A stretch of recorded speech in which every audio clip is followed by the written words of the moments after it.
Friday night, what's trending as we head into the weekend, and the person tonight, Marilyn Monroe, 50 years after her.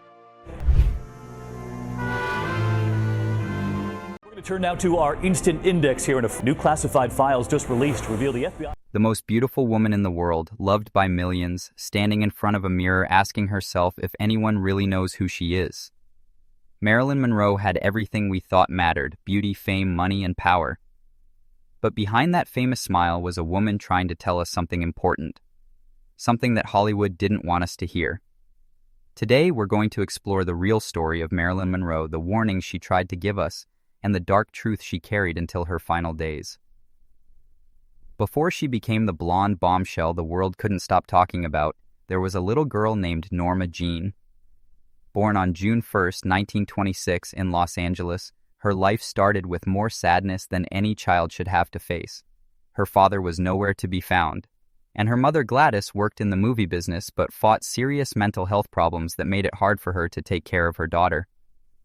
Imagine being a young child and never knowing where you'll sleep tonight. That was Norma Jean's reality. She moved from one foster home to another, sometimes staying with family friends, other times with complete strangers. When her mother was put in a mental hospital, Norma Jean ended up in an orphanage in 1935. She spent almost 2 years there, following strict rules and daily routines, but never feeling like she truly belonged anywhere. The loneliness ate at her heart. She would later remember those days as some of the saddest of her life. While other kids had families to go home to, Norma Jean was just trying to survive. She carried that deep need for love and safety with her as she grew up, always searching for someone who would truly care about her for who she was, not what she looked like. At just 16 years old, Norma Jean faced a choice that would change everything. The foster family she was living with had to move away, and the only way to avoid Joey Nung back to the orphanage was to get married. So she married a neighborhood boy named James Doherty.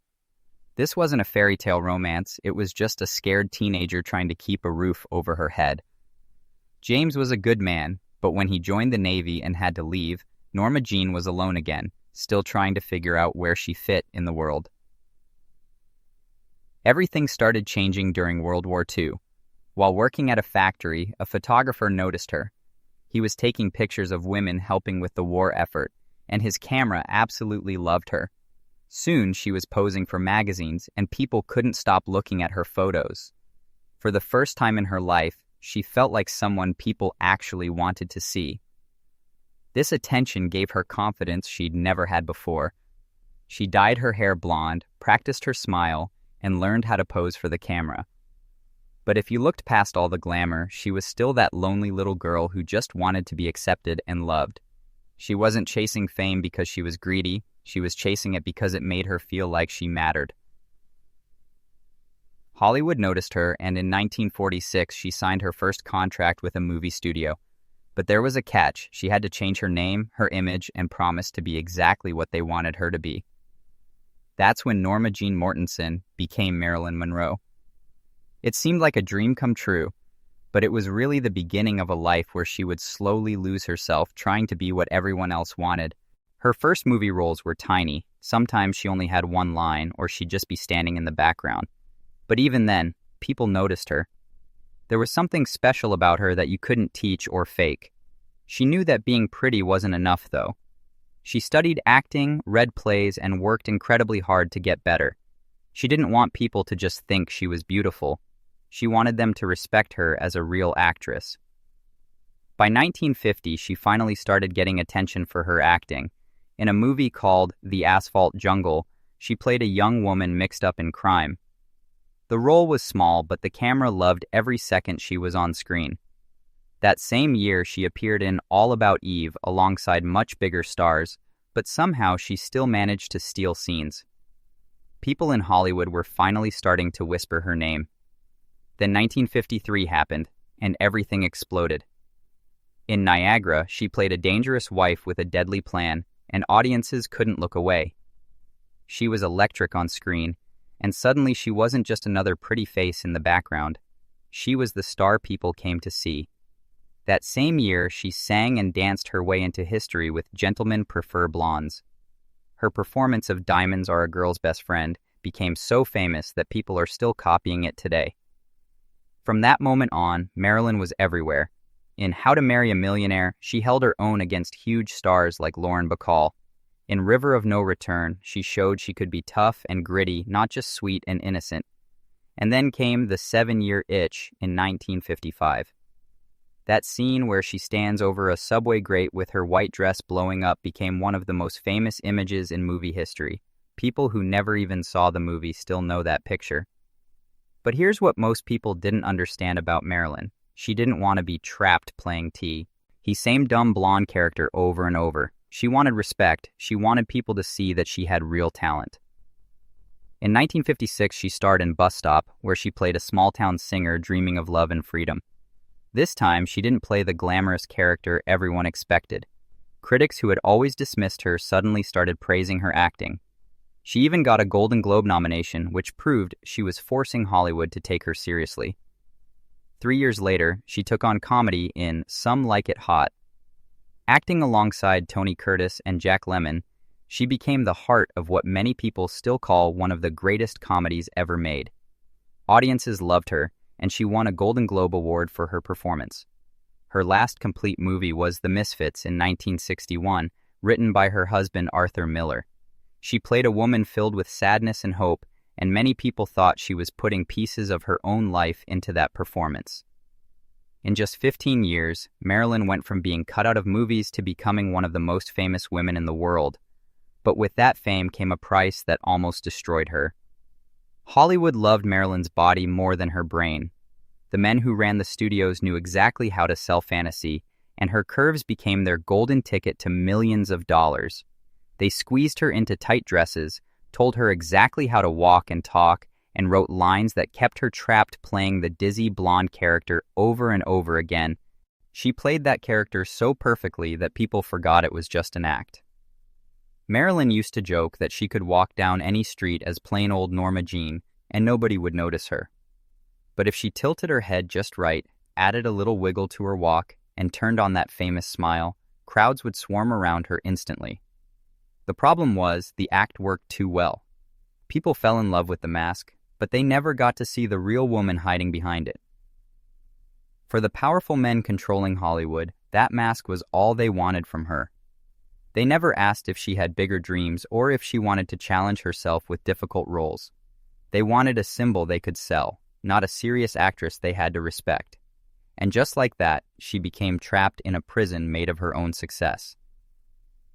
But Marilyn fought back every chance she got.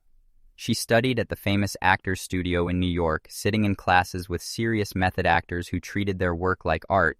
She wanted that same respect. When she got the chance to star in Bus Stop, she pushed to play a vulnerable, complex character instead of just another cartoon version of sexiness. Critics were shocked to see the layers in her performance, and for a moment, they glimpsed what she could really do if studios would just give her the chance. That same hunger drove her work in The Misfits. She poured all her pain and longing into that film, showing audiences the depth and fragility she carried inside. But instead of rewarding her effort, Hollywood tried to pull her back into the same old safe, sexy roles that made them money. Fame made her an easy target for cruelty. On movie sets, directors often made fun of her when she struggled. She sometimes had trouble remembering lines or would freeze up under pressure, and instead of helping her, the men in charge turned her mistakes into jokes for everyone to laugh at. Crew members gossiped about how she was always late, how nervous she seemed, how difficult she was to work with. But hardly anyone bothered to ask why she was struggling. They didn't see the fear of failure eating at her from inside or the pills she had to take just to sleep at night. They only saw a star who made their jobs harder. The cruelty didn't stop when the cameras weren't rolling. Hollywood had brutal rules about age, especially for women. By 25, actresses were already considered too old to play the innocent young characters. Men in their 50s could still be romantic leads, but women barely past 25 were pushed aside for younger faces. Marilyn felt this pressure constantly. She knew the studios valued her youth more than her talent, and she could see exactly what would happen once that youth started to fade. Behind all the glamour and fame, Marilyn was falling apart. By the mid-1950s, she was everywhere you looked. Studios kept pushing her from one movie to another without giving her time to rest. If she showed up tired, people called her lazy. If she questioned a role or asked for changes, they labeled her as difficult. Nobody seemed to care that she was running on empty.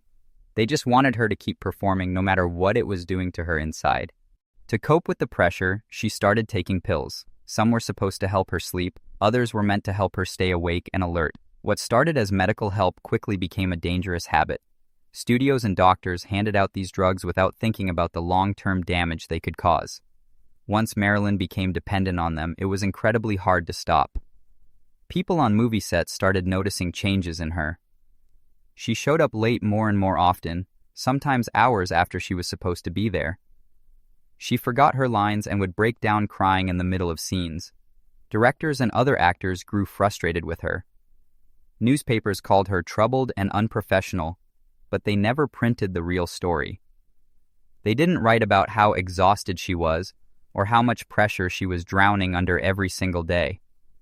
Fame also made her feel completely cut off from normal life. She couldn't go anywhere without people staring, pointing, and whispering about her. She couldn't sit in a cafe and have a quiet cup of coffee without crowds gathering around her. Thousands of fans claimed to love her, but Marilyn felt incredibly lonely most of the time. Even her marriages brought her more pain than comfort. Joe DiMaggio, the famous baseball player, loved her deeply, but he couldn't handle sharing her with the world. When she filmed that famous scene in The 7-Year Itch, where her dress blows up, Joe was furious. He wanted a wife who would stay home, not a woman the entire world saw as a sex symbol. Their marriage lasted only 9 months before the pressure tore them apart. Her second marriage to playwright Arthur Miller seemed more promising at first. He was known as a brilliant writer, and Marilyn hoped he would respect her intelligence and help her get the serious roles she craved. But even Miller eventually seemed embarrassed by the woman he had married. His intellectual friends saw her as a distraction, not as an equal. Marilyn tried to be the perfect wife, moving to quiet places and stepping away from Hollywood's spotlight, but it was never enough. The same fame that brought her success destroyed her relationships. Hollywood's powerful men treated her like a product they owned. They picked her roles, controlled her image, and expected her to obey without question. If she fought back or asked for something different, they threatened to destroy her career. Marilyn eventually started her own production company to try to take control of her life, but instead of supporting her independence, the men who ran Hollywood resented her even more. In her private moments, Marilyn wrote in diaries and notebooks. These writings revealed a side of her that the public never saw. She admitted feeling like a child trapped in an adult's body. She wrote about her fears of being unloved, of being used by people who didn't really care about her, and of never being truly understood for who she really was. She could make millions of people laugh and smile when they watched her movies, but when she went home alone, she felt empty inside. People around her noticed she was slipping away from them, but many didn't know how to help. Some doctors kept giving her more pills instead of helping her break free from them, which only made her situation worse. The truth is, Marilyn didn't have the right kind of support system around her. For someone who felt as deeply as she did, having people who truly cared about her well-being could have made all the difference in the world. Throughout her struggles, Marilyn tried to warn other people about the dangers she saw in Hollywood. She didn't stay quiet about what she experienced. She spoke openly about what she called the wolves in Hollywood, the powerful men who circled around young actresses, waiting for the right moment to take advantage of them. Norma Jean had walked into Hollywood with wide, innocent eyes, believing that hard work and talent would be enough to succeed. What she found instead were doors guarded by men who demanded much more than just good acting. They offered contracts, starring roles, and publicity, but the price was often something cruel and unspoken. Marilyn later admitted that many women had to trade their dignity just to get a chance to act in movies. She hated how normal this twisted system seemed to everyone. She warned people that the wolves in Hollywood smiled while they planned how to use you. They promised you the world, but they only wanted to control you completely. Once a woman lost her freshness or refused to play along with their demands, they would toss her aside and reach for the next hopeful young face waiting in line. Marilyn knew this firsthand because she had lived through it. Early in her career, she signed contracts that gave her almost no power over her own life. Studios cast her in roles that sold her as a fantasy object, not as a serious actress. They told her how to dress, how to speak, and what to say in interviews. When she tried to ask for something different, they just laughed at her. She later admitted that she had been too eager to please in the beginning, too hungry for any chance at success. Once she realized what she had agreed to, the regret cut deep into her heart. Even after she became one of the most famous women in the world, the wolves never backed down. If anything, they became more aggressive. Marilyn told friends that producers and directors still treated her like a product they owned instead of a human being with feelings and dreams. They didn't care that she wanted to play complex, challenging roles. They wanted the same sexy blonde character they could parade in magazines and put on movie posters. She warned that once Hollywood locked a woman into a certain image, it became like a prison cell. Her warnings carried incredible weight because she spoke with complete honesty. She didn't try to make Hollywood sound prettier than it was. Marilyn said bluntly that the movie industry treated women like disposable toys. She told stories about powerful men who promised to help actresses' careers but left emotional scars instead.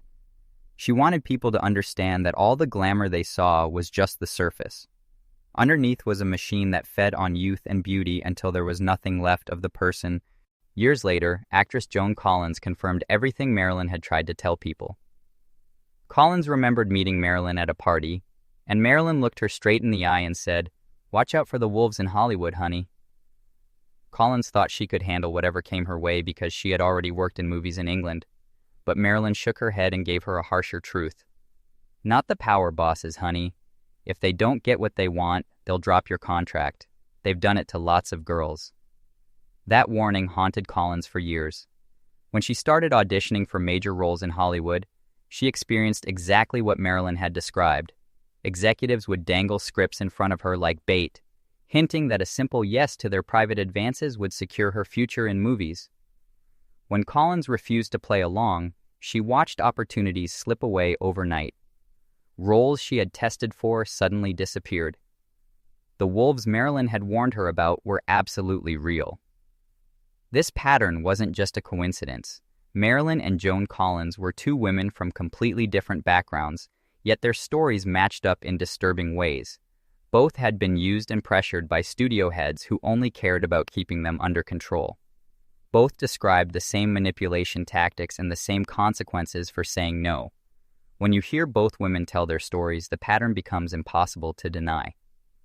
Looking back now, Joan Collins' experiences don't just support Marilyn's warnings, they prove them completely. When Marilyn spoke about wolves in Hollywood, some people thought she was being dramatic or bitter. But Collins, who survived the same era and the same system, confirmed every single word. Together, their stories reveal a Hollywood that fed on dreams while destroying the women who carried them. By the summer of 1962, Marilyn Monroe was living through some of the hardest moments of her entire career. She had been fired from a movie called Something's Got to Give after missing too many days on the set. Newspapers were calling her unreliable and printing unkind stories about her on their front pages. Marilyn hated how she was being painted in the media. She desperately wanted people to see that she was still capable of carrying a film, still ready to shine brightly on screen. In late July, she posed for a photographer named George Barris on Santa Monica Beach. She smiled for the camera and talked about her plans for the future. Barris later said she seemed hopeful about starting fresh and making a comeback. Around the same time, she scheduled meetings with executives at 20th Century Fox about possibly returning to finish the movie she had been fired from. Friends who saw her during this time said she talked about wanting more serious acting roles and even mentioned wanting to work with directors she admired. This showed that she was still thinking about her career in big, ambitious terms. Reports also confirmed that she had been staying in close contact with Joe DiMaggio, her ex-husband, who had begun talking about getting back together. People who saw them together said he genuinely cared about her and wanted to bring stability back into her life. Some visitors during those final weeks said she looked upbeat and hopeful about the future. Others thought she seemed fragile and worn down by everything she had been through. Both impressions were probably true at the same time. Marilyn was trying desperately to hold herself together, but it wasn't easy after years of pressure and pain. She was still having serious trouble sleeping and had become heavily dependent on pills to get any rest at all. This was a habit that had grown stronger and more dangerous over the years, and it was affecting every part of her daily life. On August 4th, 1962, Marilyn spent the evening at her home in Brentwood. Her housekeeper was there with her, and both her doctor and psychiatrist checked in on her during the day. Later that night, she went into her bedroom and locked the door behind her. Hours passed without any sound from inside the room. When her housekeeper grew worried and couldn't get any response from behind the locked door, she eventually called the police. When they finally got into the room, they found Marilyn in her bed, no longer alive. She was just 36 years old. The official report said her death was likely caused by taking too many pills, but questions began almost immediately. Some of the phone records from that night didn't match up with the official story. Witnesses gave conflicting accounts of what happened during her last hours. The locked bedroom door became part of the mystery since there were claims it might have been opened and closed again before the police arrived. Rumors spread quickly, partly because of Marilyn's connections to powerful men in politics and business. Some people wondered if she had known secrets that others wanted to keep buried. Nothing was ever proven, but the missing details and contradictory stories made many people doubt the official version of what happened. Marilyn Monroe's death shocked the entire world. Her beauty, talent, and fame had made her seem larger than life, yet she left the world suddenly and under mysterious circumstances. More than 60 years later, people are still asking the same questions. Did Marilyn choose to end her own life because the pain became too much to bear? Did she accidentally take too many pills? Or did someone else make sure her voice would never be heard again? The truth is, we may never know exactly what happened on that August night in 1962, but what we do know is that Marilyn Monroe spent her final years trying to warn people about the dark side of fame and the dangerous men who controlled Hollywood. She spoke out about a system that chewed up young women and spit them out when they were no longer useful. She tried to tell us that behind all the glamour and glitter was something much uglier and more harmful. Her warnings weren't the bitter complaints of a fading star. They were the desperate cries of a woman who had seen too much and experienced too much pain. When she talked about the wolves in Hollywood, she wasn't making up stories or exaggerating for attention. She was telling the truth about a system that is still causing harm today. Marilyn Monroe was more than just a beautiful face on a movie screen.